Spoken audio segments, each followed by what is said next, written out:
రామాపురం అనే గ్రామంలో ప్రసాదు శారదా దంపతులు ఉండేవారు. వారికి 3 కొడుకులు. పెద్ద కొడుకు రమేష్, రెండో కొడుకు సురేష్, మూడో కొడుకు అరుణ్. ముగ్గురికి పెళ్లిళ్ళయ్యాయి. పెద్ద కోడలు అనామిక సాదాసీదా మధ్యతరగతి అమ్మాయి. రెండో కోడలు అవని, మూడో కోడలు అంజలి ఇద్దరూ ధనవంతుల కుటుంబం నుంచి వచ్చినవారు.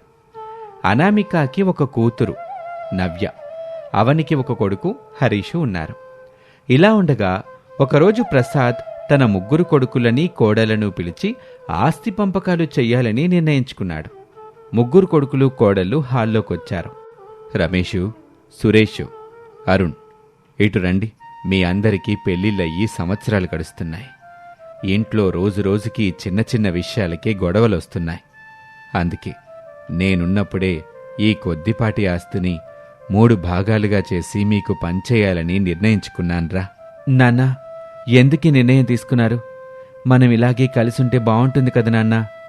నాకు ఆస్తొద్దు, ఏమీ వద్దు. అందరం ఒకే ఇంట్లో ఉందాం. అవును మావి గారు, ఒకసారి విడిపోతే మళ్లీ కలవడం కష్టం. ఆస్తి పంపకాలు మనుషులు విడిపోవడానికి దారి తీస్తాయి. వదినా, నాన్నగారు ఒక మంచి నిర్ణయం తీసుకున్నప్పుడు మధ్యలో నువ్వు మాట్లాడడం సరికాదు. ఎవరి సంపాదన వాళ్లకు ముఖ్యం, అలాగే ఎవరి ప్రైవసీ కూడా వాళ్ళకి ముఖ్యం. అవునక్క, ఈ పాత పెంకుటింట్లో ఎంతకాలమని ఉంటాం? ఇరుగ్గా ఆస్తి ఇస్తే మాకు నచ్చినట్టు మేము ఇల్లు కట్టుకుంటాం. సురేష్ సాఫ్ట్వేర్ ఉద్యోగం చేస్తున్నాడు. నా పుట్టింటి నుంచి కూడా నాకు చాలా ఆస్తి వచ్చింది. మాకు ఒక లగ్జరీ ఇల్లు కావాలి. అవును మావయ్య, అరుణ్ కూడా బిజినెస్ ప్లాన్ చేస్తున్నాడు. మాకు మా వాటా ఇస్తే టౌన్కి దగ్గరగా మంచి ఫ్లాట్ కొనుక్కుంటాం. చూసావా నామేక, ఎవరితో కలిసి ఉండాలని అనుకోవట్లా. సరేనండి, మీ ఇష్ట ప్రకారంగా పనిచేయండి. ప్రసాద్ ఆస్తిని 3 సమాన భాగాలుగా విభజించాడు. ఆస్తి పంచిన కొద్ది రోజులకే 3 కొడుకులు ప్రసాద్ గారి పాత పెంకుటింటికి దగ్గరలోనే ఇల్లు కట్టుకోవటం మొదలుపెట్టారు. పెద్ద కొడుకు రమేష్ది ఒక సాధారణ ప్రైవేటు ఉద్యోగం కావటం వల్ల అతను తన వాటాగా వచ్చిన డబ్బుతో చాలా సాదాసీదాగా ఉండే ఒక చిన్న రేకుల ఇంటిని కట్టుకున్నాడు. కానీ రెండో కొడుకు సురేష్ సాఫ్ట్వేర్ ఉద్యోగి కావటంతో పాటు అతని భార్య అవని ధనిక కుటుంబం నుంచి రావటంతో వారు చాలా రిచ్గా ఉండే డబుల్ బెడ్రూమ్ బిల్డింగ్ కట్టుకున్నారు. మూడో కొడుకు అరుణ్, అంజలిలు ఊరికి కాస్త దూరంలో హైవేకి దగ్గరగా ఒక ఖరీదైన ఫ్లాట్ కొనుక్కొని అక్కడే స్థిరపడ్డారు. కొడుకులు 3 ఇల్లు మారిన తర్వాత ఓ రోజు సాయంత్రం ప్రసాదు, శారద తమ పాత పెంకుటింటి అరుగు మీద కూర్చొని మాట్లాడుకుంటున్నారు. యావండి, పిల్లలందరూ వెళ్ళిపోయారు. వాళ్ళందరూ మన పక్క వీధిలోనే ఉంటున్నా ఒక్కడో మనల్ని చూడ్డానికి రావట్లేదు. దిగులు పడబాకు శారదా, వాళ్ళెక్కడున్నా సంతోషంగా ఉంటే చాలు. మన పిల్లలు దూరంగా ఉన్నా అందరూ గొడవ పడకుండా ఉండాలన్నదే నా ఆశ. కానీ ఈ అంజలి, అవనీల వ్యవహారమే నాకు నచ్చట్లా. అవునండి, ఈ ఇంట్లో ఉన్నప్పుడు పనులన్నీ అనామికే చేసేది. ఆ ఇద్దరు కనీసం చిన్న పని కూడా చేసేవాళ్ళు కాదు. ఇప్పుడు వేరే కాపురం పెట్టాక కూడా వాళ్ళకా పార్టీలు, ఫ్రెండ్స్, తిరుగుళ్ళు మాత్రం తగ్గల.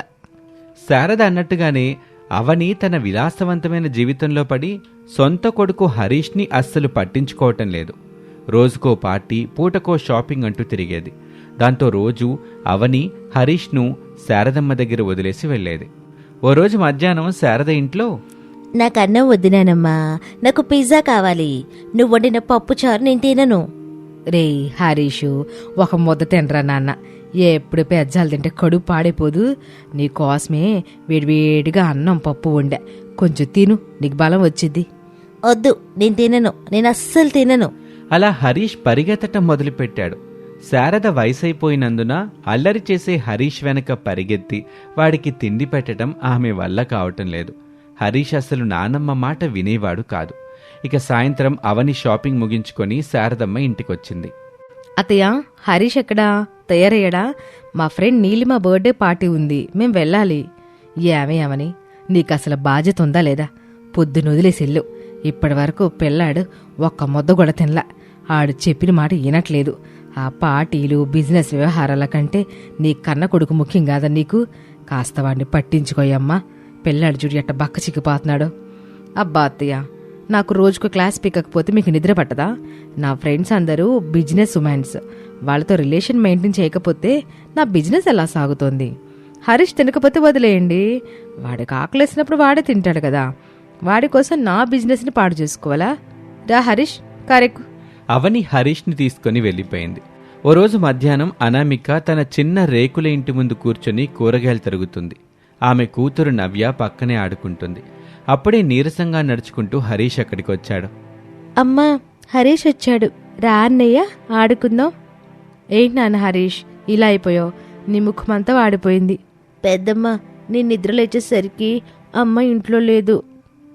నాకు ఆకలేస్తుంది, అన్నం పెట్టవా పెద్దమ్మ? హరీష్ అలా అనేసరికి అనామిక గుండె తరుక్కుపోయింది.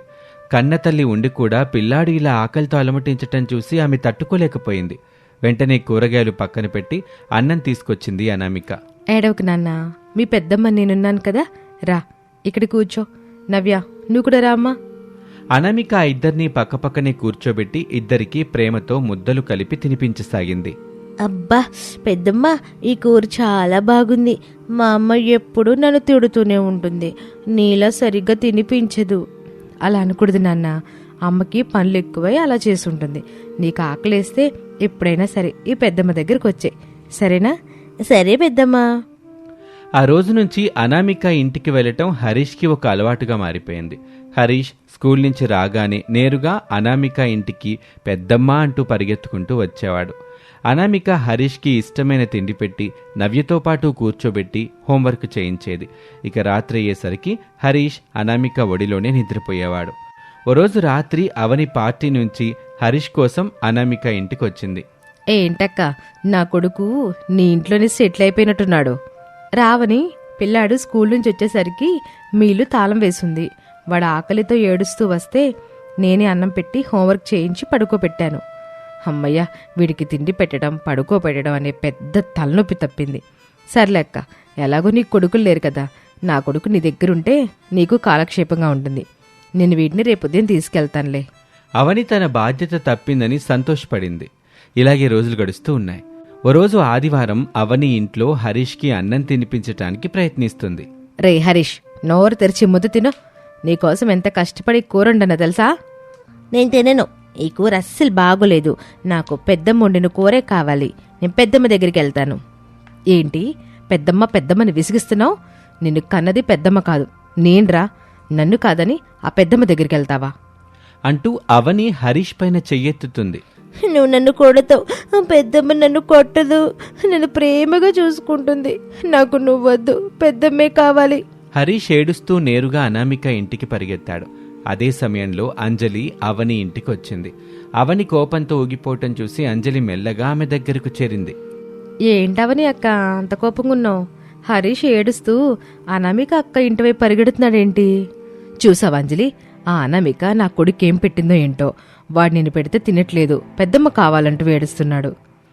అయ్యో పిచ్చక్క, నువ్వు చాలా అమాయకురాలివి. అనామిక అక్క ప్లాన్ నీకు ఇంకా అర్థం కాలేదా? తనకి కొడుకులు లేరు, మీరేమో కోటీశ్వరులు, మీ దగ్గర ఆస్తి ఎక్కువ. అందుకే హరీష్ని చిన్నప్పటి నుంచే తన వశం చేసుకుంటే రేపు పొద్దున్న మీ ఆస్తి మొత్తం తన చేతుల్లోకి వస్తుందని ప్లాన్ చేస్తుంది. ఇప్పుడే వాడు నిన్ను వద్దంటున్నాడు. ఇంకొన్నాళ్ళు పోతే నిన్ను అసలు అమ్మ అని పిలవడం కూడా మానేస్తాడు. ఏంటి, అనామిక అక్క నా ఆస్తి కోసం నా కొడుకుని వాడుకుంటుందా? కాకపోతే ఏంటక్క, నీకంటే తను ఎంత తెలివైందో చూసావా? అందరూ ఊర్లో అనామికే గొప్పది మంచిది అని పొగుడుతుంటే నీకు మండుకు రావడం లేదా? నువ్వు వెంటనే వెళ్ళి నీ పిల్లాన్ని లాక్కొచ్చే. ఇంకెప్పుడు ఆ అనామిక ఇంటివైపు వెళ్లకుండా గట్టిగా వార్నింగ్ ఇవ్వు. అవని అంజలి మాటల్ని తలకెక్కించుకుంది. అవని వెంటనే అనామిక ఇంటికి పరిగెత్తింది. అవని వెళ్లేసరికి అనామిక హరీష్ని ఒళ్ళో కూర్చోబెట్టుకుని కన్నీళ్లు తుడుస్తోంది. నవ్య కూడా పక్కనే కూర్చుని ఉంది.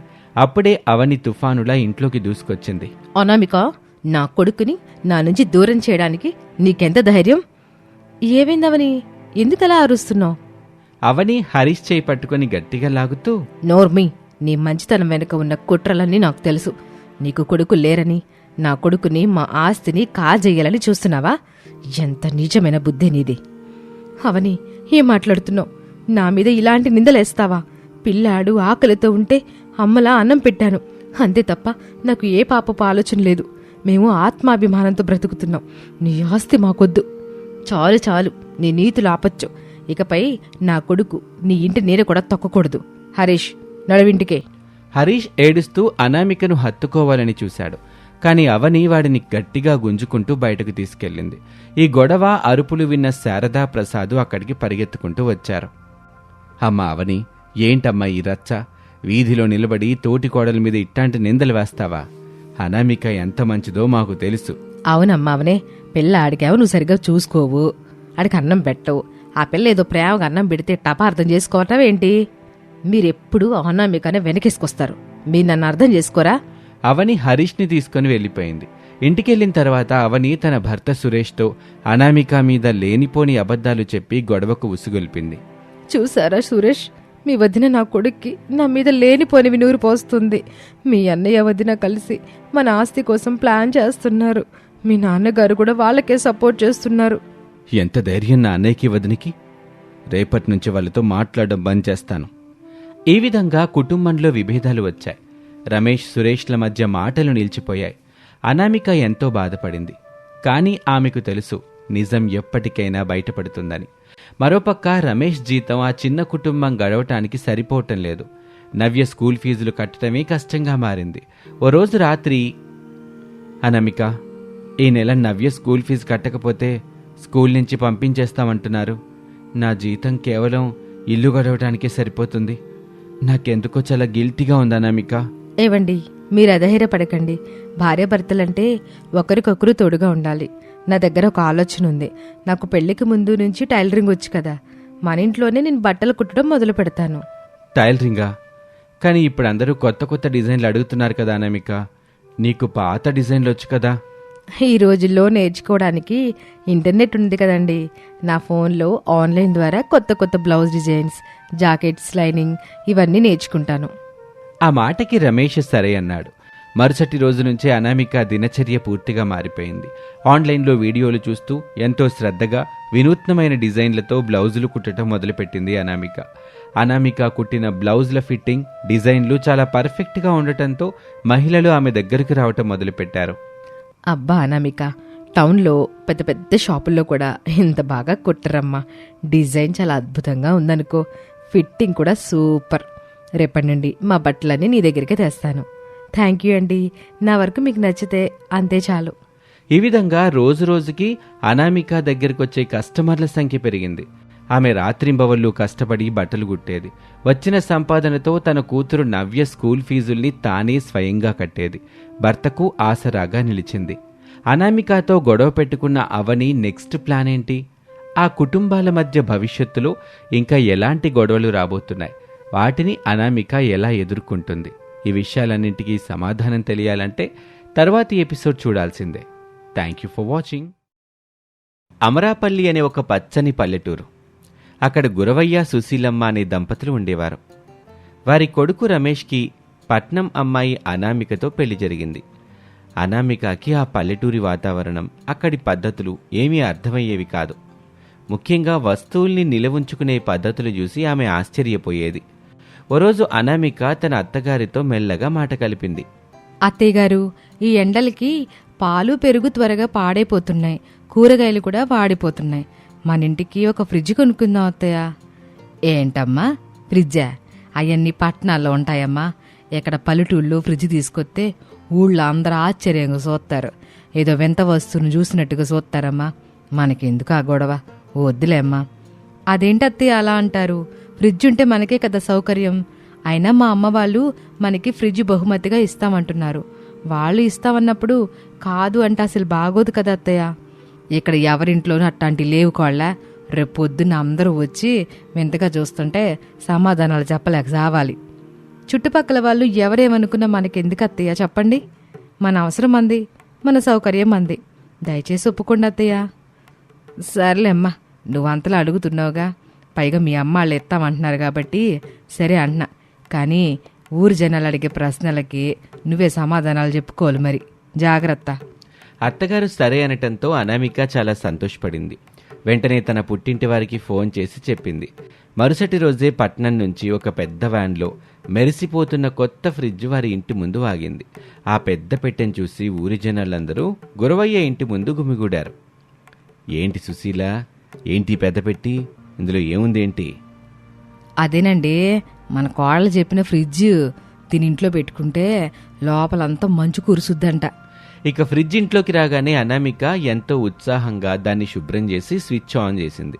సుశీలమ్మ, గురవయ్య ఆ వింత వస్తువుని కొంచెం భయంగానే చూస్తున్నారు. అత్తయ్యగారు, ఇక చూడండి, పాలు, పెరుగు, కూరగాయలు అన్నీ ఇందులో పెట్టుకోవచ్చు. ఏవి పాడవవు, మనకి ఇబ్బందే ఉండదు.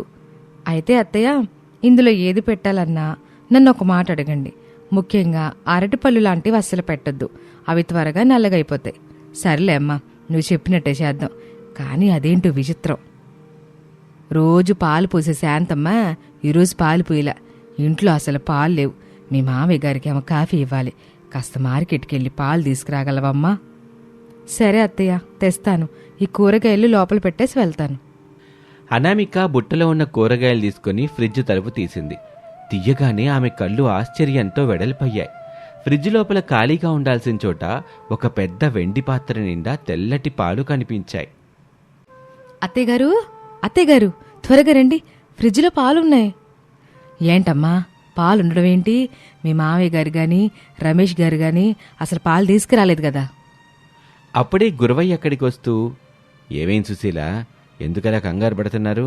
యావండి, ఈ వింత చూడండి. మన కోడలు తెచ్చిన ఈ పెట్టిలో పాలు ప్రత్యక్షమయ్యాయి.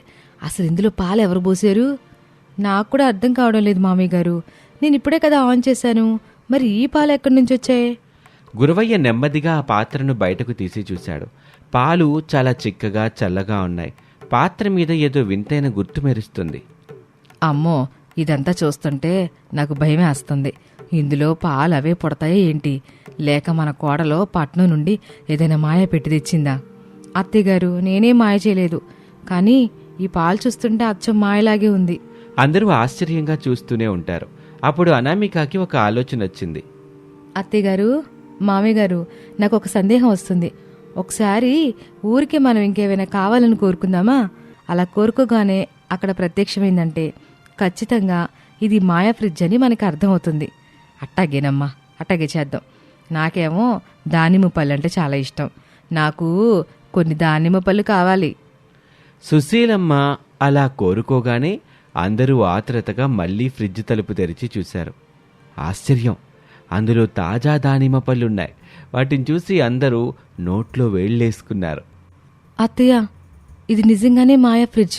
ఇది ఏది కోరుకుంటే అది వస్తుందనుకుంటా. ఇక అప్పటినుంచి వాళ్ళకి కావాల్సినవన్నీ వరుసగా కోరుకోవటం మొదలుపెట్టారు. బంగారం, డబ్బు, నగలు, ఇలా కోరుకున్నవన్నీ ఆ ఫ్రిడ్జ్లో ప్రత్యక్షమవుతుంటే వాటన్నిటినీ చూసి వాళ్ళు అమితంగా సంతోషపడిపోతూ ఉంటారు. అబ్బబ్బబ్బా, చూసారా మన జీవితం ఎట్టా మారిపోయిందో?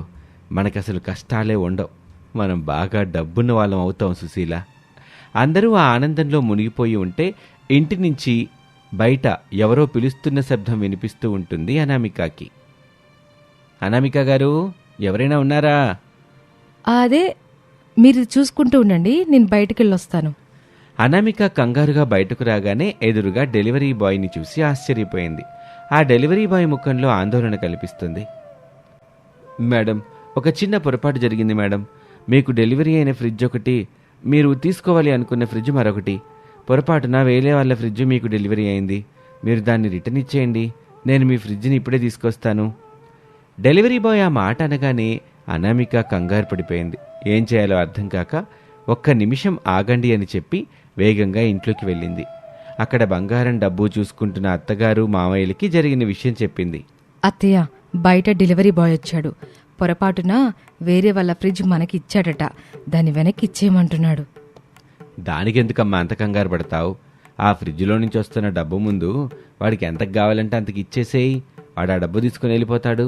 ఈ ఫ్రిడ్జ్ మన దగ్గరే ఉండాలి. అవును కదా మావయ్య, నేనే అనవసరంగా కంగారు పడ్డాను. అలాగే చెప్తాను. అనామిక ఫ్రిడ్జ్లో ఉన్న డబ్బు నుంచి కొన్ని కట్టలు తీసుకుని బయటకు వచ్చింది. డెలివరీ బాయ్ చేతిలో పెట్టి, ఇదిగో, నీకెంత కావాలంటే అంత తీసుకో, కానీ ఈ ఫ్రిడ్జ్ మాత్రం మా దగ్గరే ఉంటుంది అని చెప్పింది. అవునా అండి, ఇంత డబ్బు ఎందుకు ఇస్తున్నారు? ఆ డెలివరీ బాయ్ ఆశగా నోట్ల కట్టల వైపు చూశాడు. కానీ ఒక్క నిమిషం కూడా గడవక ముందే అతని ముఖం మారిపోయింది. నోట్లను నిశితంగా పరిశీలించి కోపంగా అనామిక వైపు చూశాడు. ఏంటమ్మా ఇది? అన్ని నోట్ల మీద ఒకే సీరియల్ నెంబర్ ఉంది. ఇది దొంగ డబ్బా? ఇప్పుడే పోలీసులకి ఫోన్ చేసి మీ సంగతి చెప్తాను. ఏంటి, దొంగ డబ్బు అంటున్నారా? ఏది, ఒకసారి ఇలా ఇవ్వండి. అనామిక ఆ నోట్లను లాక్కుని చూసింది. నిజమే, 100 నోట్లు ఉంటే 100 నోట్ల మీద ఒకే నెంబరు ఉంది. అది చూసి అనామిక తన మనసులో, ఓహో, ఇదా సంగతి. ఇది ఉన్న వాటిని రెట్టింపు చేస్తుంది కానీ సాంకేతిక విషయాలు దానికి తెలియదు కనుక సీరియల్ నెంబర్ మార్చట్లేదు. దీనికి ఇలా కాదు, ఇంకోలా చెప్పి చూడాలి. ముందు ఈ గండం నుంచి బయటపడాలి. అనామిక వెంటనే తేరుకుని డెలివరీ బాయ్తో వాదనకు దిగింది. చూడు బాబు, ఇదేం దొంగ డబ్బు కాదు. మాకు సీరియల్ నంబర్లన్నీ వేరువేరుగానే కనిపిస్తున్నాయి. నీకేంటి అలా కనిపించట్లేదా? నీ కళ్ళు కనిపించట్లేదేమో. అనవసరంగా మమ్మల్ని ఎందుకు నిందిస్తున్నావు? నాకు కనిపించట్లేదు మేడం, అన్ని నోట్ల మీద ఒకే నెంబర్ ఉంది. మీరు నన్ను మోసం చేస్తున్నారు. ఇప్పుడే పోలీసులకి ఫోన్ చేస్తాను. అతని అరుపులు విని సుశీలమ్మ కంగారుగా బయటకొచ్చింది. అనామిక సైగ చేస్తూ అత్తగారికి జరిగిన విషయం అర్థమయ్యేలా గట్టిగా చెప్పింది. ఇక ఆ సైగను గ్రహించిన సుశీలమ్మ డెలివరీ బాయ్కి తెలియకుండా ఆ డబ్బు కట్టను తీసుకొని లోపల ఉన్న గురవయ్యకిచ్చి మార్చమని చెప్పింది. ఓ మాయా ఫ్రిడ్జు, నువ్వు అన్ని నోట్ల మీద ఒకే నెంబర్ ఇచ్చావు. అలా కాకుండా ఒక్కో దాని మీద ఒక్కొక్క సీరియల్ నెంబర్ ఉండేలా మార్చివ్వు. మాయా ఫ్రిడ్జ్ వెంటనే స్పందించింది. నోట్లన్నీ వేరువేరు సీరియల్ నెంబర్లతో ప్రత్యక్షం చేసింది. అది చూసి గురవయ్య సంతోషంతో ఆ కట్టను పట్టుకుని బయటకొచ్చి అనామికకి ఇచ్చాడు. ఇదిగో చూడు బాబు, నీకే కళ్ళు సరిగా కనిపిస్తున్నాయో లేదో. ఇప్పుడు చూడు, సీరియల్ నెంబర్లన్నీ వేరువేరుగానే ఉన్నాయి. ఇందాకేదో కంగారులో నువ్వు అలా అనుకుని ఉంటావు అంతే. అవును మేడం, నిజమే, అన్ని నెంబర్లు వేరువేరుగానే ఉన్నాయి. క్షమించండి మేడం, నేనేదో కంగారు పడి పొరపాటు పడ్డాను. నా కళ్ళకే ఏదో అయ్యుంటుంది అని చెప్పి డబ్బు తీసుకొని అక్కడి నుంచి వెళ్ళిపోతాడు డెలివరీ బాయ్. అతను వెళ్ళిపోయిన తర్వాత అనామిక, సుశీలమ్మ, గురవయ్య ముగ్గురు కలిసి ఫ్రిడ్జ్ ఇచ్చిన బంగారం, నగలు, డబ్బు అంతా సర్దుకొని ఒక సురక్షితమైన చోట దాచుకున్నారు. ఇక రమేష్ రాక కోసం ఎదురు చూస్తూ ఆ ఆనందంలో మునిగిపోయారు. కానీ అదే సమయంలో వేరే చోట అసలు కథ నడుస్తుంది. ఇక డెలివరీ బాయ్ నేరుగా కమలా రవి దగ్గరికి వెళ్ళి జరిగిన విషయం చెప్పాడు. ఆ మాటలు వినగానే కమలా రవి ఒక్కసారిగా ఉలిక్కిపడ్డారు. విన్నావా? మనం పూజలు చేస్తే స్వామీజీ దీవించాడు కదా, ఈ ఫ్రిడ్జ్ మాయా ఫ్రిడ్జ్గా మారుతుందని. అది పొరపాటున అనామిక వాళ్ళ ఇంటికి వెళ్ళింది. ఆ డెలివరీ బాయ్కి అంత డబ్బు ఇచ్చారంటే ఖచ్చితంగా వాళ్ళకి దీని మాయాజాలం తెలిసే ఉంటుంది. అవును కమల, ఈ డెలివరీ బాయ్తో కంపెనీ వాళ్ళతో గొడవ పడితే లాభం లేదు. మనం నేరుగా అనామిక వాళ్ళ దగ్గరికి వెళ్ళి గట్టిగా నిలదీద్దాం. వాళ్ళు డెలివరీ బాయ్తో చెప్పి తమకొచ్చిన సాధారణ ఫ్రిడ్జ్ని ఇంట్లో పెట్టించుకొని వెంటనే అనామిక ఇంటికి బయలుదేరారు. అక్కడికి వెళ్ళి పెద్దగా కేకలు వేశారు. ఆ అరుపులు విని లోపల ఉన్న ముగ్గురు రమేష్ వచ్చాడేమో అనుకుంటూ బయటకొచ్చారు. ఏంటి కమలక్క, రవి గారు ఇలా వచ్చారు? ఏదైనా అవసరమా? ఎందుకలా అరుస్తున్నారు? చాలా ముఖ్యమైన పని ఉందమ్మా. మా ఇంటికి రావాల్సిన మాయా ఫ్రిడ్జ్ పొరపాటున మీ ఇంటికి వచ్చింది. దాన్ని మాకు ఇచ్చేయండి. ఆ మాట వినగానే అనామిక, సుశీలమ్మ, గురవయ్య ముగ్గురు ఒక్కసారిగా నిశ్చేష్టులైపోయారు. ఒకరి ముఖం ఒకరు చూసుకున్నారు. అయ్యో, వీళ్ళకి ఈ ఫ్రిడ్జ్ గురించి అప్పుడే తెలిసిపోయిందా? అసలు ఇది నిజంగా వాళ్ళదేనా, లేక ఏదో మాయ చేసి మమ్మల్ని భయపెడుతున్నారా? అదేంటమ్మా, మాయా ఫ్రిడ్జ్ ఏంటి? ఇది మా కోడలో పుట్టింటి నుంచి తెచ్చుకున్న ఫ్రిడ్జ్ అమ్మా. మీది కాకపోతే డెలివరీ బాయ్ మా ఇంట్లో ఎందుకు పెడతాడు? ఆ అబద్ధాలు మా దగ్గర ఆడకండి సుశీలమ్మ గారు. మాకు ఆ స్వామీజీ ముందే చెప్పారు, ఈ ఫ్రిడ్జ్ ఇచ్చే బంగారం డబ్బు మాకు చెందాలి. మర్యాదగా ఇస్తారా, లేక ఊళ్ళో అందరినీ పిలవమంటారా? అనామిక లోపల భయపడుతున్నా పైకి మాత్రం ధైర్యంగా కనిపిస్తుంది. ఆ ఫ్రిడ్జ్లో ఉన్న బంగారం డబ్బు ఇప్పటికే తమ దగ్గర ఉన్నాయి. ఇప్పుడవి తిరిగి ఇచ్చేయాలా, లేక ఈ ఫ్రిడ్జ్ మాయాజాలం గురించి వాళ్ళకి ఇంకేమైనా అబద్ధం చెప్పాలా అని ఆలోచిస్తూ ఉంటుంది. ఇంతలో రమేష్ అక్కడికి వచ్చాడు. జరిగిన విషయం అంతా విని రమేష్ చాలా ప్రశాంతంగా ఆలోచించాడు. సరే అయితే ఇప్పుడేమైంది? అది మాయా ఫ్రిడ్జే కదా, అందులో ఏమీ తరిగిపోదు, కరిగిపోదు. ఎవరేమడిగినా అది ఇస్తుంది కదా. అలాంటప్పుడు మీరిద్దరూ అందులో నుంచి వచ్చే వాటిని సమానంగా పంచుకోవచ్చుగా. ఫ్రిడ్జ్ ఎవరింట్లో ఉన్నా ఇబ్బంది ఉండదు కదా. కానీ రమేష్ మాటలకి ఎవరూ ఒప్పుకోలేదు. అనామిక, సుశీలమ్మ, గురవయ్యలకు ఆ ఫ్రిడ్జ్ వదులుకోవటం ఇష్టం లేదు. అటు కమలా, రవిలకి అసలు వీళ్ళతో పంచుకోవటం కూడా ఇష్టం లేదు. రమేష్, అసలు వీళ్ళతో మాటలేంటి? మా ఫ్రిడ్జ్ మాకు కావాలంతే అంటూ కమల ఫ్రిడ్జ్ దగ్గరికి వెళ్ళి దాన్ని పట్టుకొని బయటకు లాగటం మొదలుపెట్టింది. అనామిక వాళ్ళు అడ్డుపడి దాన్ని ఇటువైపు లాగారు. ఇరు వర్గాలు ఆ ఫ్రిడ్జ్ కోసం అటు ఇటు లాగుతూ పెద్దగా అరుచుకుంటున్నారు. అదంతా చూస్తున్న రమేష్కి అసహ్యంగా అనిపించింది. అసలు మీ బాధ నేను చూడలేకపోతున్నాను. ఏంటి అరుపులు? మీ స్వార్థం చూస్తుంటే అసలు మాయా ఫ్రిడ్జ్ మాయమైపోతే ఏ గొడవ ఉండదేమో అనిపిస్తుంది. రమేష్ అలా అన్నాడో లేదో మరుక్షణమే అది అందరి కళ్ళ ముందే మాయమైపోయింది. అక్కడున్న వాళ్ళంతా ఒక్కసారిగా సైలెంట్ అయిపోయారు. అయ్యో, ఎంత పనిచేశారండి. మాయా ఫ్రిడ్జ్ మాయమైపోనగానే అది మాయమైపోయింది. ఇప్పుడు రమ్మన్నా రాదనుకుంటా. ఒకసారి మళ్ళీ చెప్పండి రమేష్ గారు రమ్మని. రమేష్ ఎన్నిసార్లు మాయా ఫ్రిడ్జ్ తిరిగిరా అని పిలిచినా అది రాలేదు. దీంతో అనామిక రమేష్ను నానా తిట్లు తిట్టింది. సరే, జరిగినేదో జరిగిపోయింది. ఆ మాయా ఫ్రిడ్జ్ నుంచి ఇప్పటికే చాలా డబ్బు, చాలా నగలు వచ్చాయిగా, వాటినైనా సమానంగా పంచుకోండి. నా మాట ఇప్పుడైనా వింటారా లేదా? ఇక ఏమీ చేయలేక అనామిక, కమల ఇద్దరూ సరేనన్నారు. వచ్చిన డబ్బుని, నగల్ని అందరూ సమానంగా పంచుకున్నారు. అంతా సద్దుమణిగాక రమేష్ వాళ్ళతో ఇలా అంటాడు. ఇందాకే ఇలా బుద్ధిగా ఉంటే ఆ మాయా ఫ్రిడ్జ్ మన దగ్గరే ఉండేదిగా. మీ స్వార్థం వల్లే దాన్ని పోగొట్టుకున్నారు. మీలో స్వార్థం లేకపోతే అది మళ్ళీ తిరిగి వస్తుంది అనుకుంటా. రమేష్ ఆ మాట అనగానే అద్భుతం జరిగినట్టు మాయా ఫ్రిడ్జ్ మళ్ళీ అదే చోట ప్రత్యక్షమైంది. దాన్ని చూసి అందరూ ఎంతో సంతోషపడ్డారు. వారిలో ఉన్న స్వార్థం పూర్తిగా తొలగిపోయింది. నిజమేనండి, ఇక నుంచి మనకి స్వార్థం వద్దు. ఈ ఫ్రిడ్జ్ సహాయంతో మనమందరికీ మంచి పనులు చేద్దాం. అనుకున్న విధంగానే వాళ్ళ ఆ మాయా ఫ్రిడ్జ్ను ఉపయోగించి ఊళ్ళోని పేదలకు సహాయం చేయటం మొదలుపెట్టారు. అమరాపల్లి గ్రామం అంతా సంతోషంతో నిండిపోయింది. ఇది వాల్టి కథ. మరొక ఆసక్తికర కథలో మళ్ళీ కలుద్దాం. అంతవరకు సెలవు. నమస్తే.